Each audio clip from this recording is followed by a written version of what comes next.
Chères toutes, chers tous, bonjour, bonsoir. Aujourd'hui est un nouveau jour.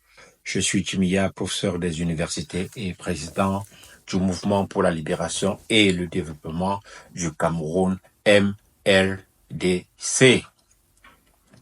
Pourquoi l'offre politique du MLDC est la meilleure offre actuellement au Cameroun et je peux dire en Afrique francophone? Tout simplement parce que cette offre de construction d'un État développementaliste communautaire est d'abord une offre économique. Une offre qui part d'un constat fondamental. Le modèle de développement imposé à l'Afrique depuis les indépendances est un échec systémique. Il n'a pas été pensé par nous-mêmes. Il n'a pas été pensé par nos ancêtres. Et il n'a jamais eu pour but de nous libérer. Il a été construit pour prolonger l'architecture coloniale de dépendance. Regardez par exemple le FMI, la Banque mondiale et même les Nations unies. Toutes ces institutions sont nées dans un monde encore colonisé au lendemain de la Seconde Guerre mondiale. À l'époque, l'ONU comptait à peine 50 États membres parce que l'Afrique, l'Asie et les Caraïbes, ou alors le Pacifique aussi, étaient tous encore sous domination. Ce sont donc les colonisateurs eux-mêmes qui ont conçu ces institutions. Ils les ont façonnées. Ils les ont construits pour organiser le commerce mondial, fixer les règles du crédit international et déterminer les politiques monétaires au service de leurs intérêts, leurs seuls intérêts. Dans ces conditions, comment s'étonner que le modèle économique proposé par le FMI ou la Banque mondiale ne produise que plus de pauvreté, plus de dette, plus de dépendance? Comment expliquer que malgré plus de 40 ans d'ajustement structurel, de programmes d'aide au développement, de conditionnalités imposées de force à nos États, et nos États restent piégés dans la trappe de la dette, sans véritable base industrielle, sans autonomie énergétique, sans souveraineté monétaire, sans indépendance tout court. Ne parlons pas de la technologie. Le cas du Cameroun est emblématique, mais ceux de toute l'Afrique francophone sont tout aussi accablants.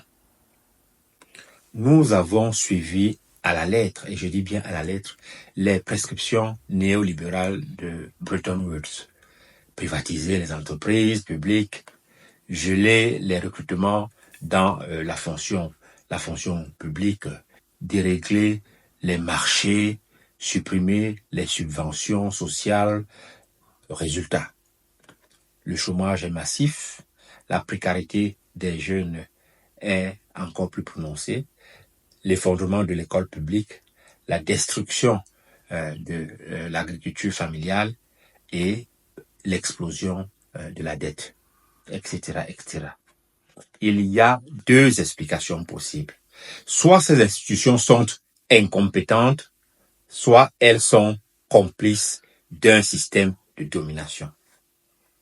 Dans les deux cas, leur modèle doit être rejeté.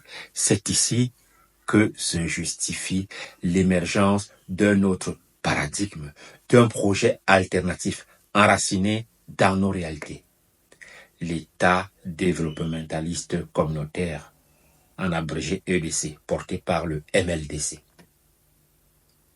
Ce modèle que nous proposons repose sur 3 ruptures stratégiques et fondamentales.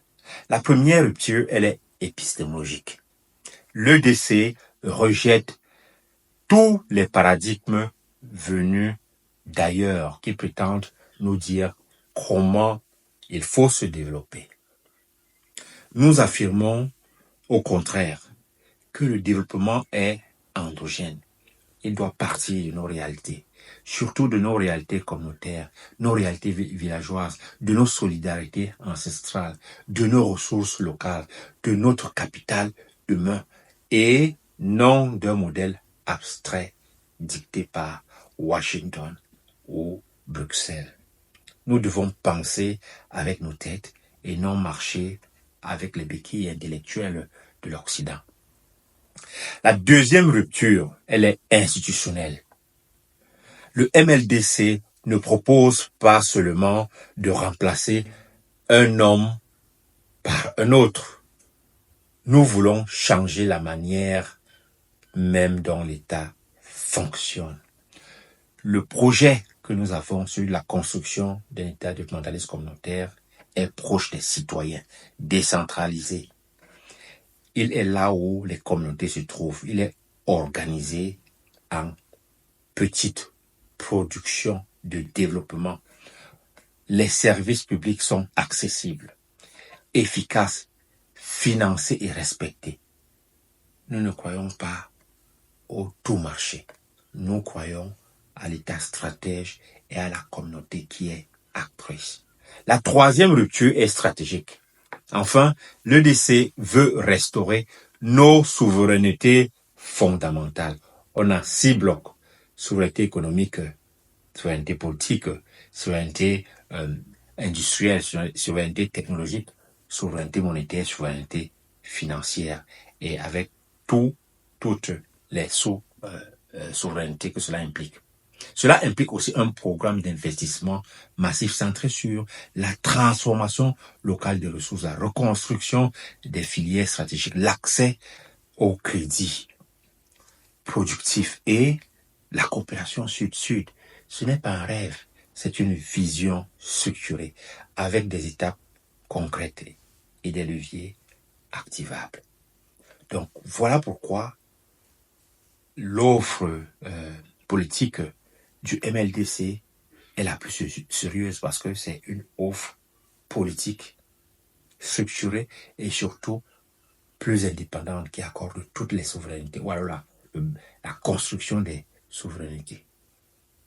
Et parce que cette offre ne dépend d'aucun bailleur de fonds, surtout extérieur, parce qu'elle ne promet pas le monde, mais elle revendique la dignité et parce qu'elle ne commande pas le développement, mais organise la construction collective.